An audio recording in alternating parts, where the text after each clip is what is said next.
오늘 찾아오신 주님의 말씀은 마태복음 5장 1절로 3절까지 말씀입니다. 그리고 누가복음 6장 20절입니다. 우리 다 같이 자막을 보시고 큰 소리로 합독하도록 하시겠습니다. 예수께서 무리를 보시고 산에 올라가 앉으시니 제자들이 나온지라. 입을 열어 가르쳐 이르시되 심령이 가난한 자는 복이 있나니 천국이 그들의 것임이요. 누가복음 6장 20절입니다. 예수께서 눈을 들어 제자들을 보시고 이르시되 너희 가난한 자는 복이 있나니 하나님의 나라가 너희 것임이요. 할렐루야. 오늘은 제가 질문을 한 가지 하면서 말씀을 시작하려고 합니다. 여러분은 행복하십니까? 예. 가정에 가시면요, 정말 마음속으로 하면 대답하세요. 또 거짓말하게 하면 안 되니까 정말 행복하다 이런 생각이 드십니까? 오늘 예배를 드리면서요, 정말 나같이 행복한 사람은 없다, 행복감이 막 이렇게 몰려오는, 그렇게 몰려옵니까? 만약에 그런 생각이 들지 않는다면 그 이유가 뭘까요? 한번 생각해 보십시다. 만약에 그런 생각이 들지 않는다면 나에게 어떤 행복의 조건이 충족되어야 나는 행복할 수 있을까? 어떤 조건이 충족되어야 될 것 같아요? 예수님 당시에 많은 사람들이요, 이 행복의 조건을 찾아서 예수님 앞에 나왔습니다. 그때 예수님께서 하신 말씀이 오늘 본문 말씀입니다. 이 본문은 8가지 복에 대한 말씀이다. 그래서 팔복이라고 알려져 있습니다. 본문 5장 3절을 영어로 보면은요, Blessed are 라고 되어 있습니다. 한국어로 번역하면은 복되다 되어 있는데 정확하게 하면 행복하다는 뜻이에요. 행복하다라는 뜻입니다. 그러면은 첫째로 어떤 자가 행복한 자인가? 그 밑에 보면은 노란 글자로 The poor in spirit. 무슨 말입니까? 마음이, 심령이 가난한 자가 행복하대요. 우리가 볼 때는 마음이 부유하고 부자라야 행복할 것 같은데, 내 마음이 채워져야 되는데, 마음이 가난한 자가 주님은 행복하다고 하십니다. 누가복음 6장 20절에도 보면은 Blessed are you who are poor.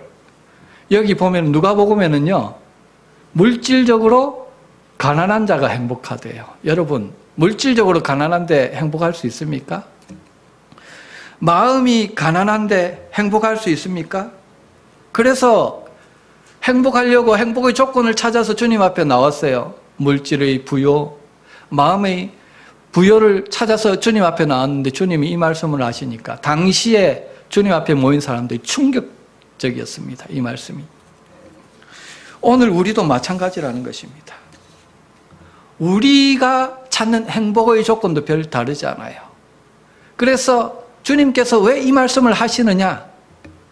우리의 사고의 전환, 패러다임 시프트가 예수 안에서 일어나야 된다는 거예요. 그래야 참 행복이 온다는 겁니다. 그러면은 주님은 왜 가난한 사람이 행복하다고 하십니까, 지금? 5장 3절 하반절에 보면은 노란 글자로 For theirs is the kingdom of heaven. 천국이 너의 것이기 때문에 네가 행복한 자이다. 이렇게 말씀하시는 겁니다. 여러분, 천국이 여러분의 것 맞습니까? 다른 말로 하면은 오늘 오후에 아니면은 내일 내가 만약에 죽는다면, 나의 마지막 날이라면은 내가 죽었을 때 천국에 간다고 확실히 그렇게 믿으십니까? 정말 믿으십니까? 다른 건 몰라도요, 예수를 믿는다면 이것 하나만은 정말 확실해야 돼요.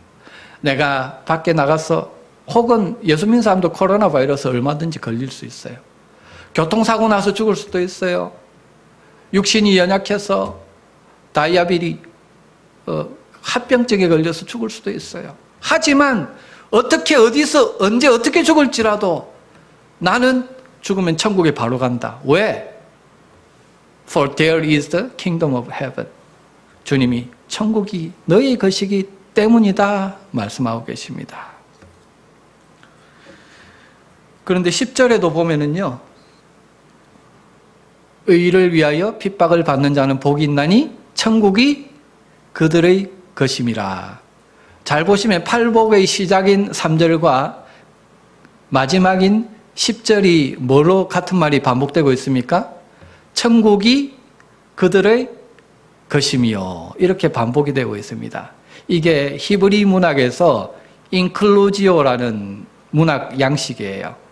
한국말로 하면 샌드위치 기법입니다. 여러분 햄버거 아시죠?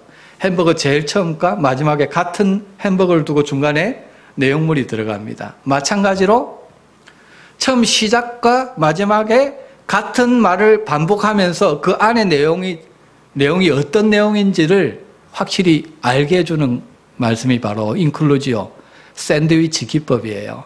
그래서 여기 팔복은 그러면은 어떤 말씀입니까? 천국이 그들의 것인 자. 다시 말해서 천국을 소유한 자의 고백과 삶이라는 것입니다. 오늘 주님이 말씀하는 행복자가 누구이냐? 천국이 자기 것이기 때문에 나는 행복하다 고백하며 이 어려운 광야 같은 세상을 기쁨으로 감사함으로 살아가는 자라는 거예요. 그래서요, 정말 천국이 나에게 임하면은 좀 마음적으로 어려운 일 많이 당하잖아요. 그렇죠? 억장 무너지는 일이 많습니다. 그래도 어때요? 아이고 뭐 그것쯤이야. 나에게 천국이 있는데 물질이 좀 넉넉하지 못해도 아이고 그것쯤이야. 주님이 예비하신 천국에는 기본적으로 땅에 깔린 게 다 금덩어리인데 조금만 있으면 천국인데 관계에 어려움이 있고 가정에 어려움이 있어도 우리는 천국이 나의 것임으로 인해서 행복할 수 있다는 거예요. 여러분, 지금은 말세예요. 주님의 나라, 하나님의 나라, 그 천국이 멀지 않아 이 땅에 도래합니다. 하나님의 나라가 이루어질 거예요. 그런데 교회 다니는 사람 중에요, 이렇게 종말에 대한 이런 사인들이 이렇게 많은데도 종말에 대해서 전혀 인식하지 못하고 영적으로 잠자는 자들이 있어요. 주님은 깨어라, 깨어라. 메가폰으로 환경을 통해서 말세라고 말씀을 그렇게 하시는데 주님 앞에 준비해라, 준비해라 하시는데도 전혀 듣지를 못합니다. 죄에 취하고 세상 즐거움 향락에 취해서 깨어나지를 못해요. 그리고 오늘 본문인 팔복에 대해서도요, 오해하는 분들이 많아요. 팔복 말씀을 심령이 가난하게 살아가는 자, 온유하게 살아가는 사람이 그 보상으로 복도 얻고 땅도 얻고 천국도 얻는 것으로 착각합니다. 다시 말해서 내가 행한 그 행위에 대한 보상으로 천국을 얻으려고 하는 거예요. 이것은 모든 이방 종교에 있는 이방인들이 하는 것입니다. 하지만 이 본문이 전제하고 있고 강조하고 있는 것은요, 그 천국이 나의 힘과 행위로는 절대 얻을 수 없는 것이라는 거예요. 엄청난 거예요. 오직 주님의 십자가 공로로 전적인 하나님의 은혜로 주어지는 것이 천국의 복이고 천국의 행복이에요. 그것이 이 말씀에 전제되어 있습니다. 내가 내 힘과 능력으로 이렇게 딜하듯이 사고 얻을 수 있는 것이 아니라는 것입니다. 그 정도의 천국이 아니라는 것입니다. 하나님이 이 천국을 저와 여러분들에게 주시기 위해서요, 육신을 입고 이 땅에 오셔야 했어요. 십자가에서 피를 흘리시며 우리에게 허락하신 천국입니다. 감히 상상할 수도 없는 사랑이고 말로 다할 수 없는 감사하고 은혜예요. 그 은혜 때문에, 그 사랑 때문에, 그 사랑을 알면 더 이상 내가 죄악 가운데 살 수가 없어요. 날마다 나의 죄악을 십자가에 못 박고 새 생명 안에서 주님의 그 성품, 가난하신 성품, 온유하신 성품, 깨끗하신 성품을 담기를 원하고 실천하며 살아가는 겁니다. 그런 천국 백성이 된 자의 성품과 삶의 간증을 담고 있는 것이 바로 이 팔복 말씀이라는 것입니다. 여러분, 천국이 여러분 안에 임해 있습니까? 천국이 이 땅에 임한 적이 있을까요? 여러분, 언제 천국이 구체적으로 이 땅에 시작되었을까요? 하나님 나라가. 태초의 에덴 동산에서 시작되었습니다. 하나님이 자기 형상으로 아담을 창조하시고 모든 천지 만물을 창조하시고 대리로 맡기셨습니다. 천국의 통치를 맡기셨어요. 하지만 죄가 들어오고 욕심이 들어오면서 태초의 아담은요, 하나님이 되려고 천국을 떠나버렸습니다. 천국을 잃어버렸습니다. 그런데 하나님은 그냥 내버려 두시지 아니하고 여인의 후손으로 내가 그리스도를 보내리라, 그 언약을 해주셨습니다. 가죽옷으로 지어 입히셨습니다. 그리고 그 후에 누가 오셨습니까? 하나님의 아들 예수 그리스도를 보내셔서 십자가에서 피 흘리게 하심으로써 하나님 나라를 회복하셨습니다. 그래서 예수님이 처음 오신 초림과 함께 하나님 나라가 회복되었어요. 그리고 예수님이 다시 오신다 그랬습니다. 예수님이 곧 재림하실 때 하나님 나라가 이 땅에 완성되어질 것입니다. 그런데 오늘 저와 여러분들에게 더 중요한 것은 무엇이냐? 저와 여러분들은 예수님의 하나님 나라 회복, 초림과 예수님의 재림 사이에 중간에 살아가고 있잖아요. 그러면은 그 사이에 살아가는 저와 여러분들에게 천국은 어떻게 임하느냐, 어떻게 알 수 있느냐 하는 것입니다. 누가복음 17장, 아까 샌드위치 기법 이렇게 되어 있는 겁니다. 누가복음 17장 21절에 보면은 또 여기 있다 저기 있다고도 못하리니 하나님 나라는 천국은 너희 안에 있느니라.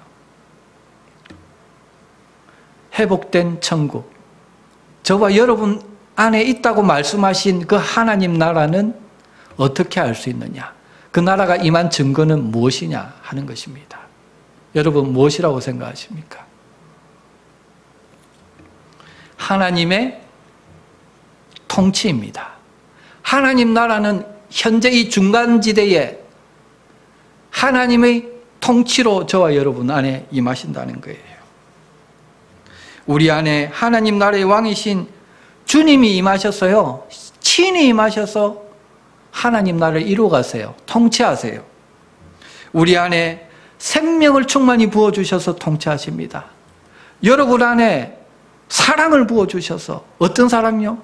독생자도 십자가에 못 박아서 구원해서 천국 백성을 만드시는 그 사랑을 부어주셔서 여러분을 사랑으로 통치하세요. 거룩으로 통치하십니다.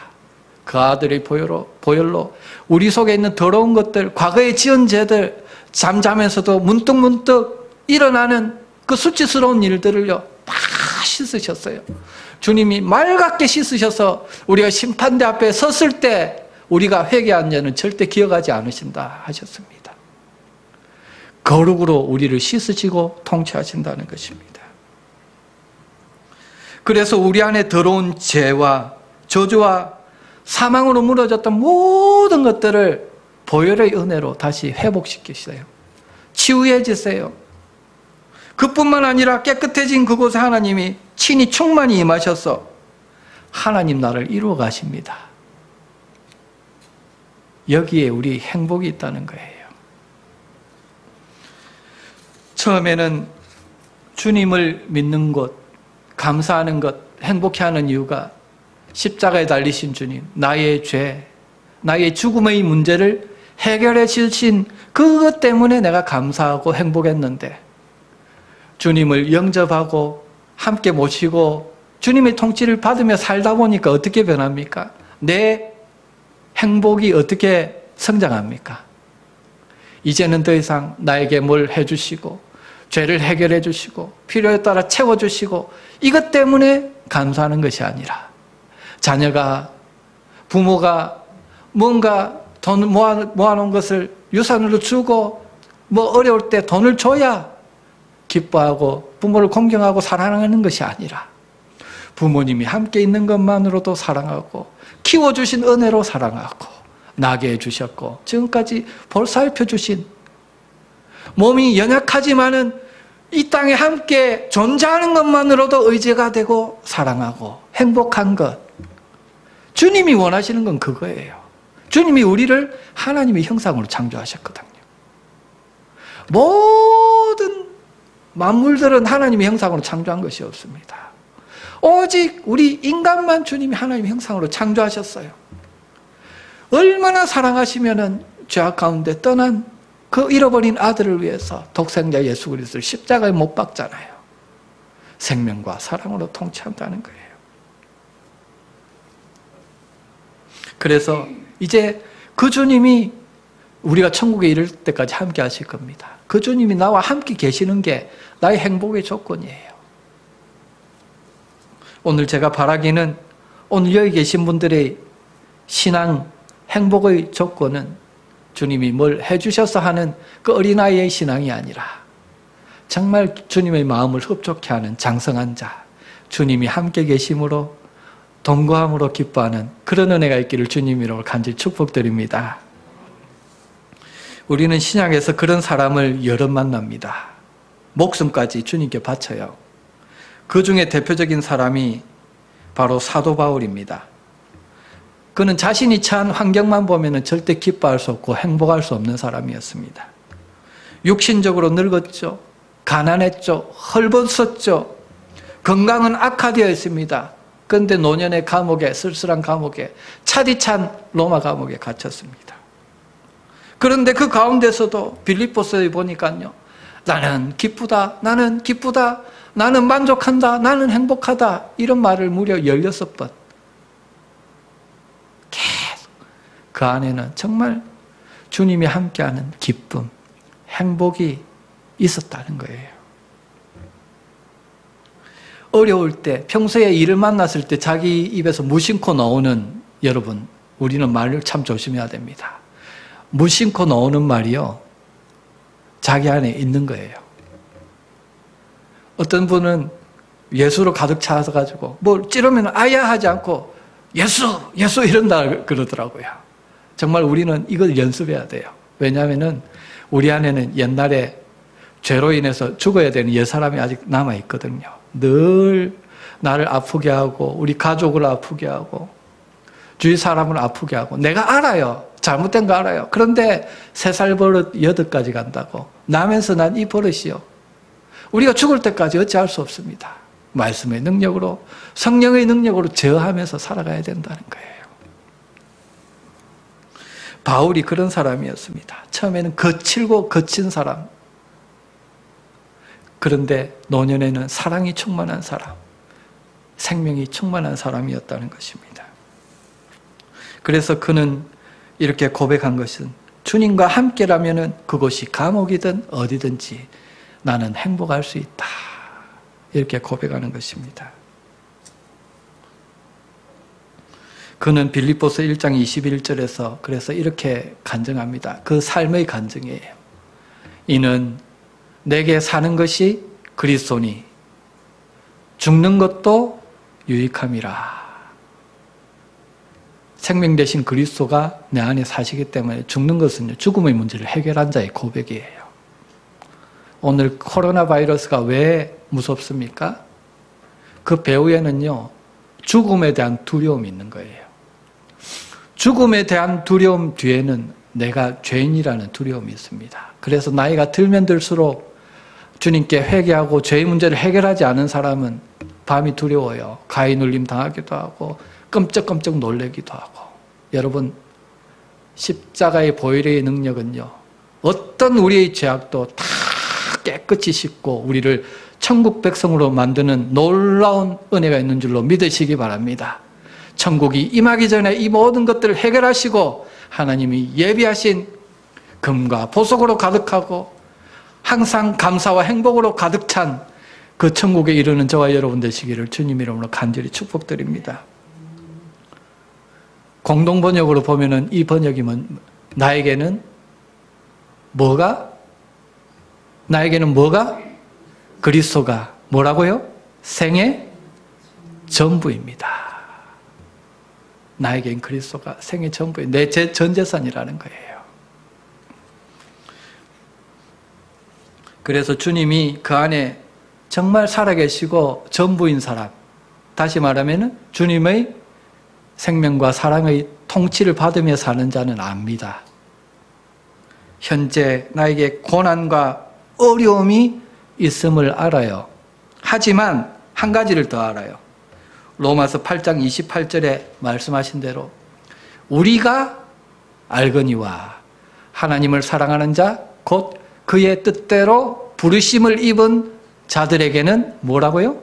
모든 것이 합력하여 선을 이루느니라. 할렐루야. 이 선이라는 것은 하나님입니다. 하나님의 선이에요. 모든 것이 합력하여 복이 되느니라. 하나님이 복이시기 때문에 바꿔 쓸 수 있습니다. 모든 것이 합력하여 행복이 되느니라 라고 바꿔 쓸 수 있어요. 오늘 하나님이 내 안에 생명으로 통치하는 자는요, 이와 같이 안다는 거예요. 그런데 알 뿐만 아니라 확신하며 살아갑니다. 확신할 뿐만 아니라 그 나의 소망이요, 실상으로 현재 이루어진 것처럼 믿고 살아갑니다. 히브리서 11장 1절에 믿음은 뭐라고요? 바라는 것들의 실상이요, 보지 못하는 것들의 증거니, 내가 믿고 내 안에 소망이 있다는 것, 주님이 주신 믿음과 소망이에요. 그게 있다는 것은 반대로 말하면은 그 소망 안에 내가 품고 있는 그 행복이 실상으로 내 앞에 나타난다는 거예요. 그걸 왜 믿을 수 있습니까? 왜 그것을 증거라고 그럽니까? 확실한 증거라고 그럽니까? 이것을 말씀하신 분은 언약을 반드시 지키시는 하나님이시기 때문에 그 하나님이 우리 안에 살아계십니다. 그 말씀을 확실히 지키겠다, 이루어주겠다, 그 보증으로 뭘 주셨어요? 우리 안에? 성령을 주셨죠. 성령으로 인을 쳐주셨어요. 여러분 안에 그 성령이 생명과 사랑으로 통치하고 계시는 줄로 믿으시기 바랍니다. 그래서 알 뿐만 아니라 확신하며 삽니다.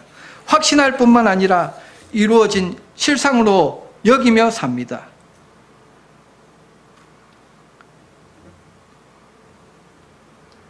빌립보서 1장 6절에 보면은요, 너희 안에 착한 일을 시작하시니가, 너희 안에 착한 일을 시작하시니가. 구원, 우리가 받은 천국은요, 우리가 시작한 일이 아닙니다.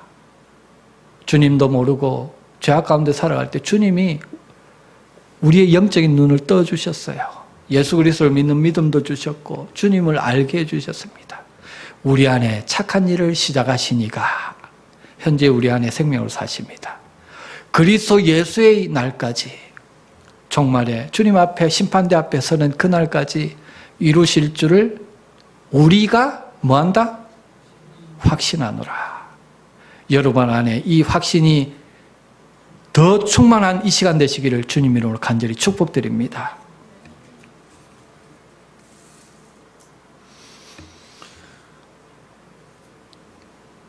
그런데 오늘 제가 도전하고 싶은 것은, 여기에 있는 분들은 그런 분들이 한 분도 없을 줄로 믿습니다. 내가 예수를 믿었습니다. 현재 천국 백성이 되었습니다. 하나님 나라가 내게 임했어요. 주님이 내 안에 생명으로 사신대요. 사랑으로 사신대요.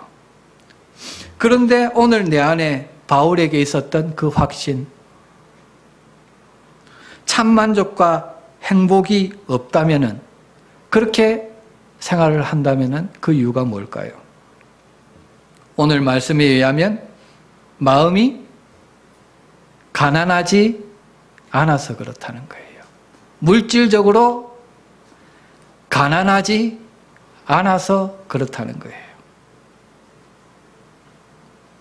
내 마음이 주님 아닌 다른 것으로 가득 차고 부유해서 그렇다는 거예요. 주님의 통치를 받지 아니하고 주님을 섬기지 아니하고 주님 대신 주님도 섬기지만 주일날 나와서 예배 드리지만 세상의 다른 것도 섬기며 우상시한다는 것입니다. 그래서 오늘 마태복음 5장 8복에 이어지는 마태복음 6장에서 우리에게 뭐라고 하시느냐? 6장 24절에 이렇게 말씀하십니다. 한 사람이 두 주인을 섬기지 못할 것이니 혹 이를 미워하고 저를 사랑하거나 혹 이를 중히 여기고 저를 경히 여김이라. 너희가 하나님과 재물을 겸하여 섬기지 못하느니라. 여기서 재물이라는 것은 재물의 신입니다. 재물의 신과 우상이죠. 하나님의 신을 겸하여 섬기지 못한다. 여러분 중국에 가보신 분 계십니까? 중국에 가면 식당마다 가보면은 관우 있죠. 유비, 장비, 관우 할 때 삼국지에 나오는 관우상을 다 세워놓습니다. 왜 그렇습니까? 그걸 재물을 갖다 주는 재물신으로 섬기는 거예요. 그래서 관우상이 가면은 전부 다 있습니다. 하나님과 재물을 겸하여 섬기지 못하리라. 여기서 보시면은 주님이 무엇에 대해서 말씀하십니까? 주님과 우리의 관계가 믿음이라는 것이 마치 남녀가 결혼해서 연합해서 사랑하는 그런 관계라는 거예요. 내가 이 여인을 사랑해서 결혼하려면은 여러분 이 여인을 사랑해요. 그런데 다른 여인을 또 사랑해요. 그러면 이 여인이 과연 나를 배우자로 아내로 맞아줄까요? 성경에서 우리는 뭐라 그랬습니까? 신부이고 주님은 신랑이라고 비유했습니다. 왜냐하면 이런 사랑의 관계, 연합의 관계가 바로 믿음의 관계이고 이렇게 연합되었을 때 결혼하게 되면은 남편의 재산을 내가 공유하는 거예요. 아내는 돈이 비록 없다 해도 남편하고 결혼했을 때 그것을 공급받을 수 있고 남편도 마찬가지예요. 이게 바로 연합의 축복입니다. 우리가 예수 그리스도를 구주로 영접하고 주님과 믿음으로 연합돼서 주님만을 섬기게 되면은 주님께 있는 생명이 나의 것이 되는 거예요. 주님께 있는 사랑이 나의 것으로 부어집니다. 주님의 놀라운 창조의 능력, 회복의 능력, 치유의 능력이 나의 것으로 공유되어지는 은혜가 있다는 거예요. 그게 바로 치유이고 회복이에요. 오늘 저와 여러분들이 그렇게 바라는 행복의 조건이라는 거예요. 근데 그 주님은 그 모든 일들은 어디로 말미암아 온다? 그 끝에 뭐가 있다? 생명 되신 하나님. 하나님만 붙들고 있으면, 주님만 붙들고 있으면 그건 주렁주렁 달려오는 거예요. 그래서 주님께서 공급해 주시는 그것이 나의 진정한 행복의 조건이 될 수 없고 주님만 딱 붙들고 내 안에 모시고 생명의 통치를 받으면 그냥 딸려오는 줄로 믿습니다. 이런 은혜가 저와 여러분들에게 있기를 주님으로 축복드립니다. 그런데 여기서는 우리가 아멘하고 믿음으로 받지만은 현실로 돌아가면 어째요? 삶에 염려 있어요? 없어요? 먹고 살, 입고 살, 뭘 하고 살 염려가 있어요? 없어요? 그래서 이 말씀을 하시고 주님께서 우리에게 뒤에 쭉 말씀하시면서 하나님 나라까지 말씀하시는데 우리가 정말 귀하게 여기면서 암송하는 구절들이지만 25절로 34절까지 우리 마음에 다시 한번 새기면서 염려가 없어지고 주님의 생명과 사랑과 체험으로 믿음으로 충만한 이 시간 되시기를 바랍니다. 한번 같이 합독하도록 하십시다. 시작. 그러므로 내가 너희에게 이르노니 목숨을 위하여 무엇을 먹을까 무엇을 마실까 몸을 위하여 무엇을 입을까 염려하지 말라. 목숨이 음식보다 중하지 아니하며 몸이 의복보다 중하지 아니하냐. 공중의 새를 보라. 심지도 않고 거두지도 않고 창고에 모아 들이지도 아니하되 너희 하늘 아버지께서 기르시나니 너희는 이것들보다 귀하지 아니하냐. 너희 중에 누가 염려함으로 그 키를 한 자라도 더할 수 있겠느냐. 또 너희가 어찌 의복을 위하여 염려하느냐. 들의 백합화가 어떻게 자라는가 생각하여 보라. 수고도 아니하고 길쌈도 아니하느니라. 그러나 내가 너희에게 말하노니 솔로몬의 모든 영광으로도 입은 것이 이 꽃 하나만 갖지 못하였느니라. 오늘 있다가 내일 아궁에 던져지는 들풀도 하나님이 이렇게 입히시거든 하물며 너희일까 보냐. 믿음이 작은 자들아. 그러므로 염려하여 이르기를 무엇을 먹을까, 무엇을 마실까, 무엇을 입을까 하지 말라. 이는 다 이방인들이 구하는 것이라. 너희 하늘 아버지께서 이 모든 것이 너희에게 있어야 할 줄을 아시느니라. 너희는 먼저 그의 나라와 그의 의를 구하라. 그리하면 이 모든 것을 너희에게 더하시리라. 그러므로 내일 일을 위하여 염려하지 말라. 내일 일은 내일이 염려할 것이요 한날의 괴로움은 그날로 족하니라. 할렐루야. 한마디로 요약하면 무엇입니까? 제가 하이라이트 해놨죠. 염려한다는 말이 몇 번 나옵니까? 주님 한 번만 말씀하시면 되는데 왜? 우리 연약함을 아시기 때문에. 우리가 염려하고 염려할 것을 또 아시기 때문에 반복해서 염려하지 말라. 내가 너를 얼마나 사랑하는지 내가 채워줄게. 염려하지 마. 이것을 지금 몇 절이에요? 이 별로 안 되는 구절에 계속 반복하고 있다는 것입니다. 재물이 아닌 주님을 섬기라는 거예요. 여러분, 내일 일은 뭐가 염려한다고요? 내가 염려할 것이 아니라 내일이 염려한대요. 내일이. 내일 일은 내가 염려하는 것이 아니고 내일이 염려하는 거예요. 주님이 그렇게 말씀하셨습니다. 무슨 말이냐면요. 왜 염려하지 말고 주님을 섬기라 말씀하시느냐. 내일 일어날 일들은 이 세상에 있는 재물로 해결할 수 없는 일이에요. 나의 힘과 지혜와 나의 판단으로 해결할 수 없는 일입니다. 오직 하나님만 해결할 수 있는 일이에요. 하나님만 아시는 일이에요. 그래서 참된 나의 의지가 될 수 없는 것들을 의지하지 말라는 거예요. 여러분, 재물이 있으면요, 사는 게 편해져요. 좀 더 편해요. 그런데 그것뿐이에요. 사는 게 조금 더 편해져요. 그런데 재물이라는 것은 궁극적으로 내 것이 아니에요. 나에게 왔다가 그냥 지나가는 거예요. 궁극적으로 행복의 조건이 될 수 없다는 것입니다. 하지만 천국은 다릅니다. 주님은 다릅니다. 영원히 내 것이에요. 내 안에 주셨어요. 영원히 주셨어요. 우리 안에 생명과 사랑으로 역사하십니다. 그 주님이 염려하지 말라 하십니다. 너의 형편도 연약함도 처지도 다 안다. 그것뿐만 아니라 너는 조금 있다가 무슨 일이 일어날지 모르고 내일 무슨 일이 일어날지 모르지. 네가 몇 년 살다가 나에게 올지 모르지. 5년 살거나 혹은 10년 살거나 모르지. 나는 다 안다는 거예요. 나를 섬기라. 내가 가장 아름다운 때에 너희 마지막 인생의 하이라이트, 해피엔딩을 만들어 주겠다. 어떻게 하면?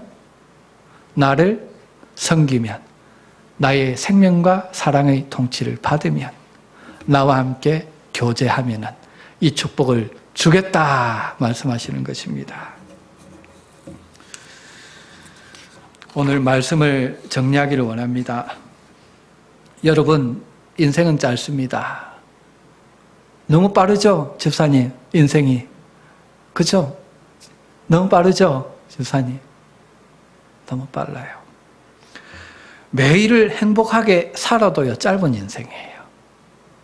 나에게 주어진 시간은요, 얼마나 지금 짧게 남아있을까요? 여기 계신 분들은 대체로 살아온 나날보다 남은 나날들이 짧게 남았을 거예요. 이 자매님은 더 많이 사셔야 됩니다. 그런데 그 짧은 인생을 행복이 아닌 염려로 채우며 살아간다면 저는 예수님 안에서 너무 억울할 것 같아요. 서로 부딪히고 싸우며 산다면 너무 억울할 것 같아요. 행복을 얻기 위해서 예수님을 영접했는데 하루라도 주님 아닌 다른 것을 섬기다가 불행해진다면 나는 너무 억울할 것 같아요. 오늘 주님은 행복한 인생, 행복한 교회가 되는 비결을 말씀해 주셨습니다. 가난한 자가 정말 행복한 성도이다. 가난한 성도가, 마음이 가난하고 물질적으로도 가난한 성도가 복된 성도이고 복된 교회다고 말씀하십니다. 어떤 재산 분쟁, 건물 분쟁으로 교회가 싸우는 가운데 상처를 받고 떠난 형제가 이런 말씀을 했습니다. 돈은 일만하의 뿌리다. 교회가 왜 싸우느냐? 결국은 돈 때문에 싸운다. 돈 없어지면 싸울 일이 없다. 건물 없어지면 싸울 일이 없다는 거예요. 가만히 생각해 보니까요, 맞는 것 같아요. 돈이 많은 교회, 건물이 큰 교회는 결국 돈 때문에요. 그 건물 때문에 싸웁니다. 결국은 어떤 형태로든지 사단이 일어나요. 늘 돈과 건물 때문에 고민하고 회의하고 묵상하고 결국은 싸우게 될 수밖에 없다는 것입니다. 반대로 가난한 교회, 돈이 없고 건물이 없는 교회는요, 없으니까 바라볼 데가 한 군데밖에 없습니다. 늘 주님만 바라봐요. 주님만 섬길 수밖에 없잖아요. 왜? 세상에서 가난한 자고 파산자이기 때문에. 주님이 십자가에서 피 흘려 주신 그 공로가 아니면은 채우심을 얻을 길이 없다는 거예요. 그래서 이 산상수훈을 잘 번역해 주신 산상수훈의 대가 제임스 보이스라는 목사님이 계십니다. 그분은 본문의 3절에 가난하다는 말을 파산자, 세상에서 파산자, 실패자라는 말로 번역했습니다. 이 파산자에게 생명의 주님, 부여의 주님이 찾아오셨다는 게 복음이에요. 그 파산자같이 죄악된 세상에서 상처 있고 파산한 자, 그래서 죄와 사망에서 그 그늘 아래서 늘 죽음을 두려워하며 떨며 살아갈 수 없는 밖에 없는 가난한 자를 위해서 주님이 오셔서 십자가에 피 흘려 주셨어요. 그 공로를 우리에게 입혀주시고 우리 안에 생명으로 들어와 주셨다. 참된 부여와 치유와 회복을 주시기를 원하신다. 그 주님을 섬기라, 영접하라, 예배하라. 그러면은 하나님의 때에 이것이 너에게 채워줄 것이다. 말씀하시는 것이 오늘 저와 여러분들에게 주시는 하나님의 마음이고 사랑이고 복음인 줄로 믿습니다. 이 감사의 절기, 한 해를 마무리하고 시작하는 절기입니다. 저와 여러분들이 정말 심령이 가난해지는 은혜가 있기를 주님 이름으로 축복드립니다. 외적인 환경과 조건이 아닌 내 안에 임하신 천국의 왕, 생명과 사랑의 왕 주님으로 인해서 내가 기쁨이 있고 감사가 있고 행복으로 가득한 이 감사절 절기, 연말 신년 되시기를 주님으로 간절히 축복드립니다.